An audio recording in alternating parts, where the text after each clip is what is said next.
Continuando con los temas de infectología, vamos a avanzar a continuación las gastroenteritis en los adultos. Bien, vamos a definir lo que es una gastroenteritis, ¿no? Básicamente es una patología que se produce por la acción directa o por las toxinas de los microorganismos dentro del aparato o tubo digestivo, ¿no? Y se caracteriza por presentar diarrea. Entonces, esta es una característica importante de las gastroenteritis, ¿no? La presencia de diarrea. Entonces vamos a definir a continuación qué es la diarrea. La diarrea no es más que la variación de las características de las deposiciones, tanto en consistencia como en número. Entonces vamos a hablar de una diarrea aguda, ¿no? Que es la más característica de las gastroenteritis, y de una diarrea crónica. Si una diarrea dura menos de 3 semanas, se considera aguda. Y si dura más de 3 semanas, se considera crónica. Entonces, las gastroenteritis, ¿no? Y las diarreas, evidentemente, también tienen distintos tipos de origen por la afectación de distintos también microorganismos. Puede haber una diarrea de origen viral, una diarrea de origen bacteriano y una diarrea de origen parasitario. Muy frecuentemente la causa más frecuente de esas diarreas son pues las de origen viral, ¿no? Luego le sigue bacteriano y en última proporción las de origen parasitario. Dentro de las de origen viral, el causante más frecuente es el norovirus. En los adultos, el causante más frecuente es el norovirus. El rotavirus es el causante de diarrea más frecuente, pero en los niños, ¿sí? Y el citomegalovirus produce diarrea enteroinvasiva, pero sobre todo en pacientes que están inmunodeprimidos, como por ejemplo en los pacientes que tienen VIH. La diarrea de origen bacteriano, bueno, las bacterias que están en relación con las gastroenteritis son el Bacillus cereus, el Staphylococcus aureus, el Vibrio cholerae, la Escherichia coli, la Shigella, la Salmonella, el Campylobacter y el Clostridium, ¿sí? Tienes que aprenderte estas bacterias que causan las gastroenteritis, ¿no? Dentro de las diarreas de origen parasitario, sin duda las principales representantes son, en primer lugar, Giardia lamblia y también Entomeba histolítica, ¿sí?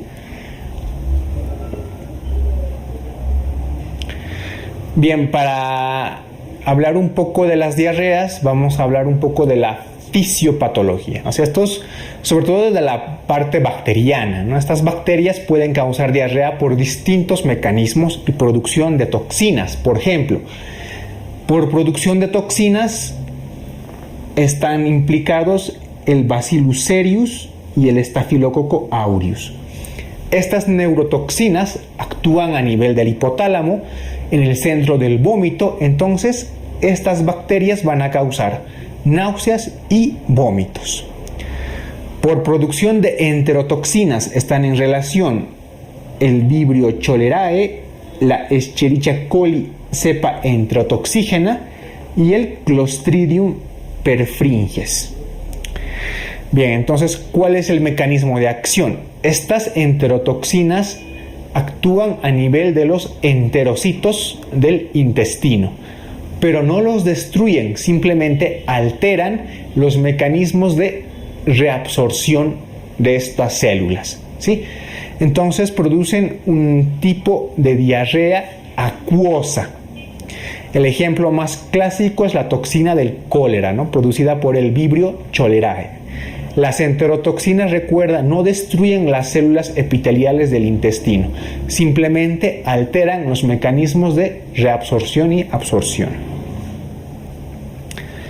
Por otra parte, las bacterias que producen citotoxinas están la Shigella desintherae, la Escherichia coli, cepa enterohemorrágica, ¿no? La más famosa, la cepa O157H7, que está en relación principalmente con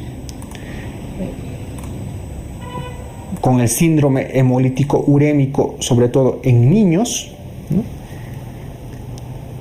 Una cepa especial de Vibrio, que es el Vibrio parahemolyticus, y el Clostridium difficile. Este Clostridium difficile tiene su tema más específico, ¿no? Y lo vamos a ver en temas posteriores. Entonces, estas citotoxinas sí que destruyen las células epiteliales del intestino, ¿no? Destruyen a los enterocitos. Por lo tanto, nos van a producir una diarrea que se llama diarrea inflamatoria tipo decentriforme. A esto me refiero con que esta diarrea tiene leucocitos, ¿sí? Tiene sangre, tiene moco y tiene pus, ¿no? Es una diarrea que el paciente produce la evacuación con pujo y tenesmo, ¿no? Y que tiene estas características, ¿no? Sangre, moco y leucocitos en la exploración microscópica. Otro mecanismo por el que se puede producir diarrea es invasión directa de la mucosa. En este caso se produce una invasión directa provocando fiebre y diarrea disenteriforme. Las bacterias que están en relación con este mecanismo son la E. coli. Estás viendo que todos los tipos de E. coli están en relación con las diarreas, ¿no? La E. coli, pero en este caso cepa enteroinvasiva. También está en relación la Salmonella y el Campylobacter jejuni. Bien, el enfoque clínico y diagnóstico que tenemos que hacer de las gastroenteritis es básicamente el de diferenciar una diarrea inflamatoria de una diarrea no inflamatoria, ¿sí? Y de acuerdo a eso también vamos a realizar el tratamiento antibiótico si corresponde. Entonces, la diarrea inflamatoria, o también llamada disenteriforme, se caracteriza por, como te he mencionado antes, la presencia de los leucocitos en heces. Se puede observar macroscópicamente sangre y moco, y el paciente suele tener fiebre y dolor abdominal. Hay una prueba bioquímica que nos ayuda bastante a diferenciar entre una diarrea inflamatoria o que no sea inflamatoria, y es la lactoferrina fecal. Es un marcador que indica inflamación.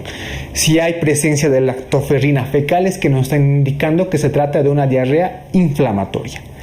En los pacientes que presenten fiebre y diarrea disenteriforme o inflamatoria, se debe realizar coprocultivo con las bacterias más frecuentes que producen este tipo de diarreas, que son Salmonella, Shigella y Campylobacter. Por otra parte, la diarrea de tipo no inflamatorio se caracteriza por ser una diarrea de tipo acuoso, que es abundante, ¿sí? Es acuoso y que es abundante. El paciente tiene febrícula solamente y una leve molestia abdominal. Entonces, son útiles para el diagnóstico de este tipo de diarrea las pruebas rápidas para rotavirus, sobre todo en niños, y si hay antecedente epidemiológico, por ejemplo en aguas contaminadas, hacer una prueba rápida para la detección de Vibrio cholerae, ¿no? Con sospecha de cólera principalmente. En otras partes también se usa con bastante frecuencia, por ejemplo, la reacción en cadena de polimerasa, ¿no? Tanto para diagnosticar un rotavirus como para diagnosticar el Vibrio cholerae. Bien, este cuadro que aquí tú ves en la diapositiva es bastante importante, ¿no? Y es básicamente un diagnóstico diferencial, tanto etiológico como clínico, de los diferentes tipos de diarreas. Tenemos el síndrome clínico, por ejemplo, la fiebre entérica o tifoidea. ¿Cuál es su presentación clínica? Diarrea inflamatoria, fiebre, dolor abdominal, y este paciente presenta exantema a nivel cutáneo, ¿no? ¿Cuál es el agente causal más frecuente? La Salmonella typhi y la Yersinia. Una disentería, ¿no? Presenta diarrea inflamatoria con sangre, moco, pujo, tenesmo, dolor abdominal y fiebre, ¿no? ¿Qué agente sospechamos ante este cuadro clínico? Shigella, la E. coli cepa enterohemorrágica y cepa enteroinvasiva. Sospechamos de Campylobacter jejuni. Y si tenemos que sospechar de un parásito, vamos a sospechar de la Entoameba histolítica. Por otra parte, frente a una diarrea secretora, ¿no?, la presentación clínica es una diarrea acuosa no inflamatoria y que es abundante. El paciente presenta febrícula y frente a este tipo de diarrea, pues vamos a sospechar principalmente de Vibrio cholerae, la Escherichia coli, cepa enterotoxígena y algunos virus. Y por último, un cuadro clínico de una diarrea crónica, es decir, una diarrea de más de 3 semanas. Si tenemos que sospechar de un agente microbiano, sospechamos de este parásito, de la Giardia lamblia. Y también de otra patología que no sea infecciosa, ¿no? Por ejemplo, sobrecrecimiento bacteriano, síndrome de colon irritable, la enfermedad inflamatoria intestinal, ¿no? Patologías que las vas a ver en la parte de gastroenterología. Bien, una vez que hemos hecho el enfoque diagnóstico y clínico y la diferenciación entre diarrea inflamatoria y no inflamatoria, la aproximación clínica entre los diferentes síndromes dentro de la gastroenteritis, vamos a realizar el tratamiento. El principal objetivo del tratamiento de una gastroenteritis es corregir y mantener un balance hidroelectrolítico adecuado, porque recuerda que hay una pérdida abundante de agua y electrolitos. Entonces, el principal objetivo es mantener un balance hidroelectrolítico adecuado. Debemos realizar una adecuada reposición de líquidos vía oral, si es que el paciente puede tolerar la vía oral. Si es que el paciente no tolera la vía oral o vemos que hay una deshidratación severa y muy marcada, pues vamos a utilizar soluciones intravenosas. También debemos evitar los lácteos en la dieta o alimentos que aumenten la motilidad intestinal, como por ejemplo la papaya, ¿no? Y hay que darle al paciente abundantes líquidos osmóticos a tolerancia. Entonces recuerda, el principal objetivo es mantener un balance hidroelectrolítico adecuado. En las diarreas secretoras, es decir, las que no son inflamatorias, se puede administrar subsalicilato de bismuto y un agente antiperistáltico como loperamida, pero solo en las diarreas secretoras o que no sean inflamatorias. Si estamos sospechando de una infección por Vibrio cholerae, tenemos que administrar antibióticos. En este caso, de preferencia, doxiciclina, tetraciclina o acitromicina. El tratamiento de las diarreas inflamatorias, además de todo lo mencionado, ¿no?, del mantener el equilibrio hidroelectrolítico, tenemos que administrar antibiótico-terapia de entrada. ¿Cómo lo vamos a hacer?